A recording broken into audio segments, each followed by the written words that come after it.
Hi guys, welcome back to Gadget. Ini adalah Infinix GT 10 Pro, smartphone terbaru dari Infinix dan juga line up terbaru untuk smartphone Infinix. Line up GT ni dia memang fokus untuk performance, dia fokus untuk gaming experience.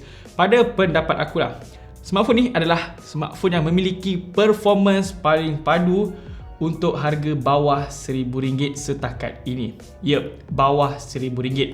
Harga jualan dia ialah RM999. Lagi RM1 je nak RM1,000. Jadi, apa yang kita akan dapat pada phone yang berharga RM999 ni? Sudah semestinya kita akan dapat design yang penuh bergaya, penuh dengan sentuhan-sentuhan gaming atau macam cyberpunk. Pertama kali tengok design phone ni, aku terus teringat pada Nothing Phone. Tapi back panel dia ni tak adalah keluar lampu-lampu macam pada Nothing Phone tu. Cuma ada juga perkara menarik pada back panel dia ni, iaitu dia ada backlight effect. Macam korang nampak ni. Nampak?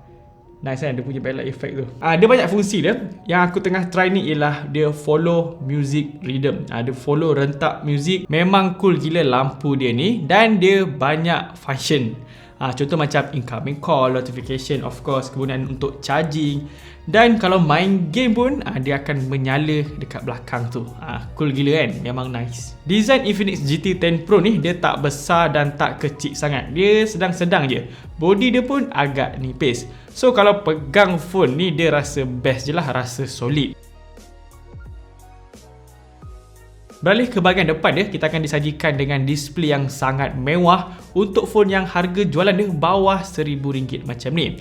AMOLED 6.67 inci. Warna yang dipaparkan screen phone ni cukup cantik, warna yang pekat dan vibrant. Memang rasa best je nak layan movie, layan YouTube, TikTok semua tu pada smartphone ni.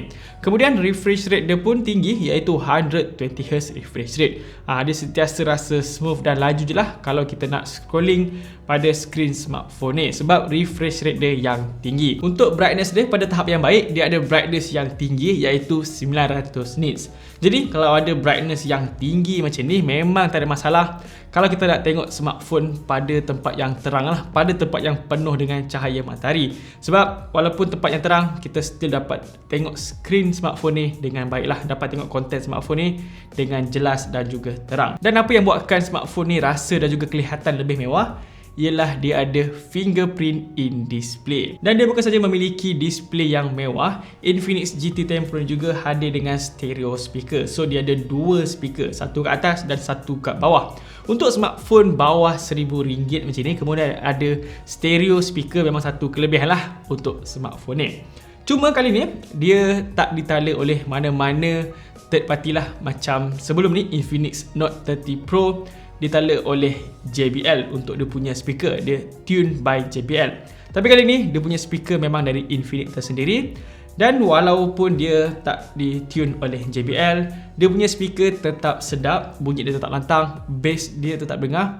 Cuma apa yang aku perasan bila aku buat compare side by side, dia punya bunyi itu tak sedap macam Infinix Note 30 Pro yang sebelum ni lah, yang ditune oleh JBL, iaitu speaker dia memang sedap gila berbanding yang ini. Baiklah, untuk performance dia pula cukup padu pada kelasnya. Infinix GT 10 Pro 5G ni dikuasakan dengan chip MediaTek Dimensity 8050 5G. Storage dia pun besar, iaitu 8GB RAM dan juga 256GB untuk internal storage. Jadi untuk kegunaan harian memang tak ada masalah. Smartphone ni mampu untuk berikan performance yang lancar, yang stabil dan juga padu.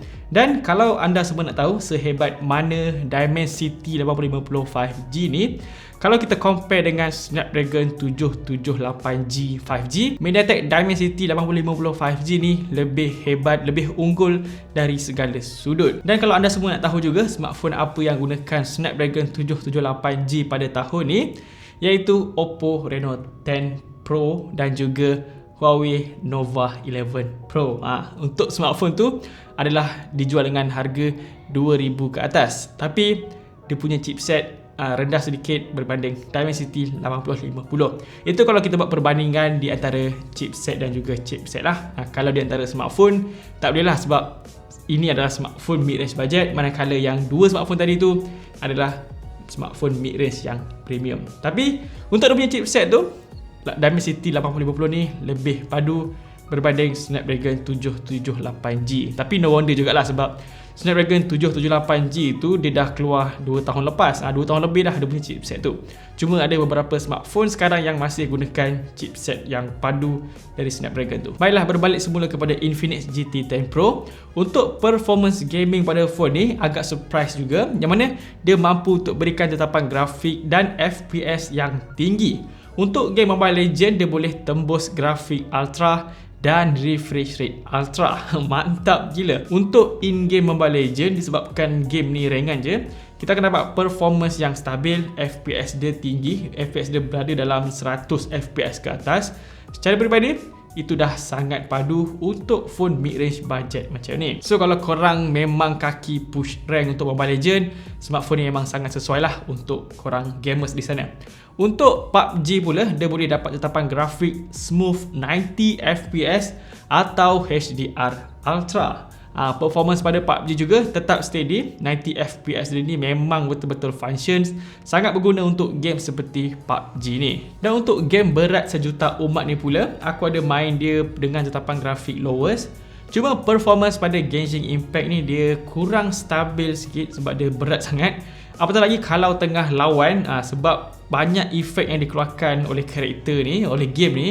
So FPS akan drop kepada 37 sehingga 40 FPS. Tapi kalau kita tengah jalan-jalan, tengah hunting contohnya, FPS akan stabil dalam 45 sehingga 50 FPS. Jadi sepanjang main game pada smartphone ni aku rasa enjoy je. Aku tak rasa stress bila tengah main game tu disebabkan smartphone ni panas ataupun overheating. Memang tak ada jumpa isu seperti itulah. Dan ada satu ciri menarik yang gamers pasti akan jatuh cinta pada smartphone bawah RM1,000 dari Infinix ni, iaitu dia ada bypass charging. Yang mana bypass charging ni dia menghalalkan kita untuk main game sambil cas smartphone. Untuk pengetahuan korang, fungsi bypass charging ni adalah dia berikan kuasa daripada pengecas tu terus kepada smartphone tanpa melalui bateri. Dia tak kena dekat bateri lah untuk berikan power. Biasanya kalau kita cas, power tu akan masuk bateri. Tapi dengan adanya bypass charging ni, dia straight terus berikan smartphone ni power tanpa melalui bateri. Ini bermakna kita boleh main game sambil cas tanpa merosakkan bateri ni. Dan suhu pada telefon pun jadi lebih stabil. Bercakap soal bateri, Infinix GT 10 Pro 5G ni memiliki kapasiti bateri sebesar 5000 mAh. Memang cukup untuk kegunaan seharian dan dihadir dengan pengecasan sepantas 45W.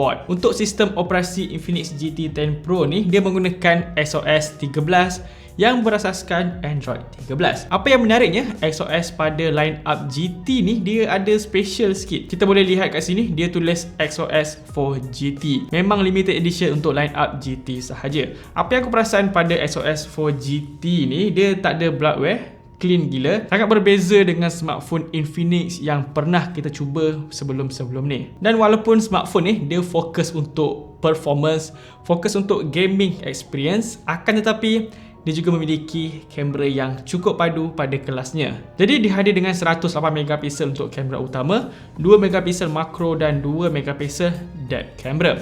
Kamera selfie dia pula 32MP. Mantap sekali. Secara peribadi, hasil dia ni cukup cantik, warna dapat, detail okey, pengawalan cahaya dia pun cukup baik. Cuma dia punya HDR je lah, dia kurang sikit. Dan untuk tangkapan gambar pada situasi low light pula, situasi malam macam ni, pada aku dia punya gambar ni sosok je, tak cantik sangat dan tak buruk sangat. Ada just nice je, in the middle. Dan dia punya pengawalan cahaya untuk lampu-lampu ni dia agak lemah sikit lah. Tapi kita jangan lupa pula, ini adalah smartphone gaming bawah RM1,000. So apa yang ada pada kamera dia ni bagi aku dah cukup okey lah, cukup nice. Walaupun dia punya night mode tu so-so je, tapi dia taklah teruk sangat. Antara kelebihan lain yang ada pada Infinix GT 10 Pro ni ialah dia ada perlindungan IP53 untuk water and dust resistant. Dan dia menyokong NFC. Jadi kesimpulan dia, dengan tanda harga RM999, kita akan dapat sebuah smartphone gaming yang memiliki performance yang padu, ada design yang cantik, design yang gaming punya sentuhan, dan juga ada backlight effect yang sangat function, sekaligus boleh show off kat member yang korang punya phone ada lampu kat belakang ni. Tak payah spend RM3,000 lebih untuk dapatkan Nothing Phone. Tak boleh compare lah dengan Nothing Phone punya lampu tu. Tapi dia punya backlight effect ni cukup bergaya, cukup berguna lah untuk korang yang suka ada ciri-ciri lampu macam ni. Kemudian dia ada display yang mewah, AMOLED display 1 billion color. Memang cantik gila display dia ni. Pada pendapat aku lah, dia punya display ni memang belanja habis. Jarang sekali kita tengok phone bawah RM1,000 tapi ada display yang mewah seperti Infinix GT10 Pro ni. Kemudian dia ada bateri yang tahan lama, bateri yang besar 5000 mAh dan juga pengecasan yang cukup pantas 45W. Untuk kamera dia just nice je untuk smartphone gaming macam ni. Mampu berikan gambar yang cukup cantik juga. Cuma dia ada kelemahan sikit lah pada night mode. Itu bukan isu yang besar lah untuk smartphone gaming bawah RM1,000. Jadi Infinix GT10 Pro ni memang fokuskan untuk performance, memang fokus untuk gaming experience. So, apa pendapat korang? Adakah smartphone bawah RM1,000 ni berbaloi untuk kita beli ataupun tidak? Secara peribadi, Infinix GT10 Pro 5G ni sangat berbaloi untuk kita beli. So guys, nampaknya itu saja video kita kali ni. Macam biasa, jangan lupa untuk tinggalkan like dan juga subscribe channel Bull Gadget. Jumpa lagi next video. Assalamualaikum dan bye-bye. Peace.